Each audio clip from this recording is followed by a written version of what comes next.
유시민 작가께서 본격 컴백하십니다. 지선과 8월 전대를 앞두고 비명계들 당황할 것 같습니다. 노무현 재단은 전날 공식 게시물을 통해 유시민 작가, 조수진 변호사, 그리고 제작진이 치열한 논의 끝에 알릴레오 북스 시즌 7 제작에 합의했습니다. 정확히는 그래서 언제 시작하고 싶은데 늦어도 4월에는 오케이 라는 매우 민주적이고도 신속한 절차였습니다. 곧 돌아옵니다. 더 깊게, 더 재밌게, 더 알릴레오 부스답게 시즌7 준비 중입니다. 라고 말하며 오늘 깜짝 라이브 방송을 했는데 좋습니다. 이제 식량 안정제가 매주 투입될 것 같은데 문제는 아직도 유시민 작가의 발언을 제대로 듣지도 않으면서 비판하는 비명계들 심각합니다. 관련해 화제가 된 분서 끝까지 들어주시고 여러분들의 생각 댓글로 부탁드립니다. 일주일 동안 온갖 비평이 다 나왔는데 그중에 그런 게 있더라고요. 권력을 행사하면서 책임을 안 진다 그렇게 누가 말을 하더라고. 저는 사실 권력을 행사한 적이 없어요. 권력이라는 거는 타인의 의사에 반해서까지도 나의 의지를 관철할 수 있는 힘. 그게 권력에 대한 고전적인 정의거든요. 이게 저는 말과 글을 쓰는 사람이라 사람들이 제 말에 동의해주고 제 글을 좋게 봐주면 제가 영향력이 생기는 거고요. 저희 말과 글이 사람들의 공감을 못 받으면 그냥 끝나는 거예요. 이런 거는 권력이라고 안 그래요. 영향력, 그러니까 인플루언서지 제가 권력자는 아니잖아요. 그러면 책임을 어떻게 할 거냐. 비평하는 사람, 말과 글로 생활하는 사람의 책임은 자기 말과 글의 정합성, 일관성, 합리성에 대해서 책임을 지는 거예요. 그러니까 누군가가 너 틀린 말 했어. 너 나쁜 소리 했어. 이렇게 얘기를 하면 그거에 대해서 생각해보고 정말 그랬으면 제 생각을 바꾸는 거고요. 그게 아니면 저는 제 생각이 옳다고 느끼고 있고 그래서 뭐 이렇게 반박하겠습니다. 이렇게 하는 게 비평하는 사람의 책임성이에요. 그거 말고 나보고 뭘 어찌라고 책임을 뭘 지라는 거야. 내가 뭐 국가에서 국민 세금으로 돈을 받기를 했어.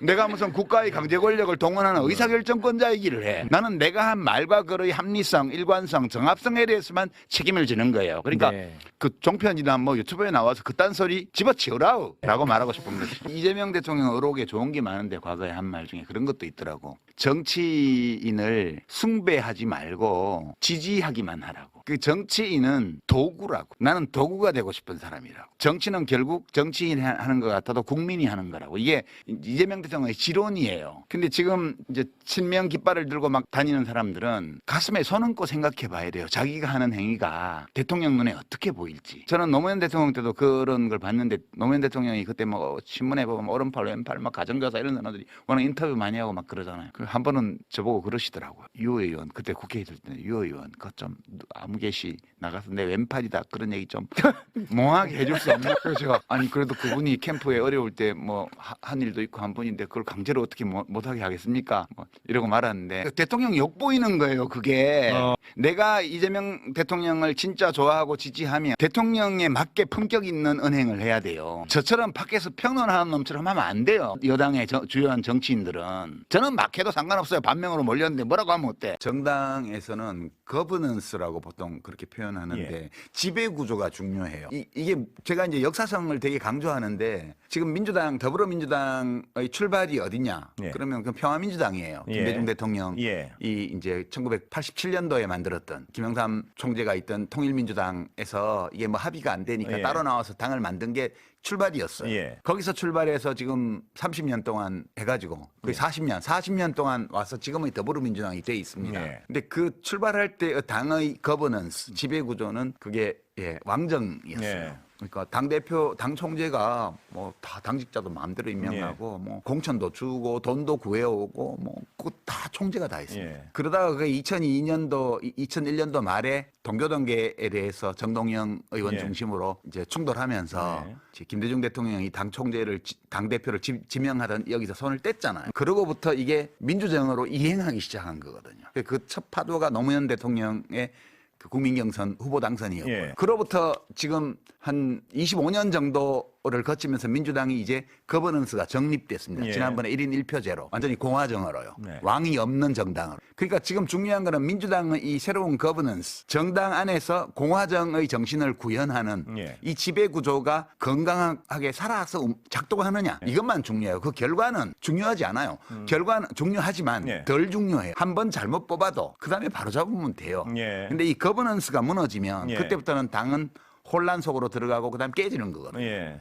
그러니까 지배구조가 문제가 생기면 조직이 깨지게 돼 있어요. 예. 지금 국힘당을 보세요. 국힘당은 박근혜 대표 체제 때 거기도 공화정으로 정당개혁해서 책임당원 제도로 해서 공화정으로 넘어왔잖아요. 예. 다만 보스들이 영향력을 강하게 행사하는 혼합형의 공화정으로 왔어요. 예. 근데 그게 윤석열 정권 때 다 무너졌잖아요. 예. 당대표 쫓아내고 뭐 꽂아서 당선시키고 이러면서 이제 과두 지배 체제로 들어가 버렸습니다. 예. 예. 왕도 없고 공화정도 아니에요. 예. 과두정이 돼버렸어요. 그러면서 당이 혼미하잖아요. 그러니까 거버넌스가 무너지면 지배구조가 혼돈에 빠지면 저렇게 돼버려요. 그 안에 대립이 있는 거죠. 권력 실질적으로 네. 권력 다툼이 있다. 아, 그건 권력 다툼이 있을 당연히 수밖에 있겠죠. 없죠. 근데 이 양상은 괜찮습니까? 보시기에 이런 양상? 양상은 뭐 권력 투쟁이 점잖게 된 예를 보셨어요? 예.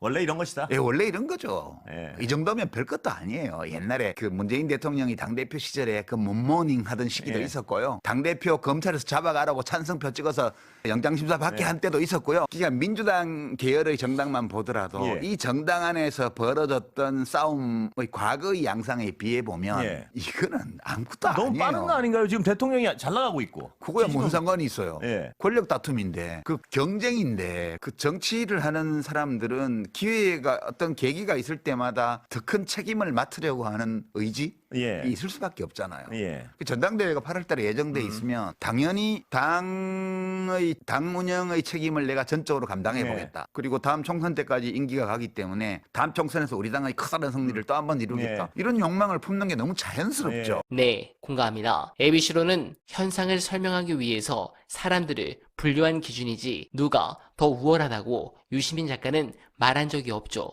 A는 이념이 우선이고 B는 이익이 우선이라서 각자 장단점이 있고 실제로 A만 있으면 개판된다고 이야기했습니다. 다만 B가 자기들의 이익을 추구하기 위해서 A를 갈라치고 공격하는 중이고 그 상황을 일부 몇몇들이 뉴 이재명이라는 단어로 포장한다고 말했을 뿐이죠. 매불쇼를 직접 다 들으신 분들은 이렇게 말하면 동의하시는데 어디서 쇼츠나 기사 보고 오신 분들은 죄다 짝이라도 한 듯이 왜 갈라치기 하냐 하는데 어이가 없습니다. 그리고 유 작가는 당이 건강해지려면 궁극적으로 C가 많아져야 한다고 했지 무조건 A가 좋다고 말한 적도 없고 B도 자연스러운 현상이기에 무조건 나쁘게 보라고 한 적도 없습니다. ABC론으로 난리치는 거 보면 뉴 이재명이라는 사람들이 최소한 얼마나 불성실한지는 잘 알게 된 것 같습니다. 이들이 처음 제가 생각했던 것보다 뮨파처럼 될까봐 두렵습니다. 여러분들은 어떻게 생각하십니까? 공감하셨다면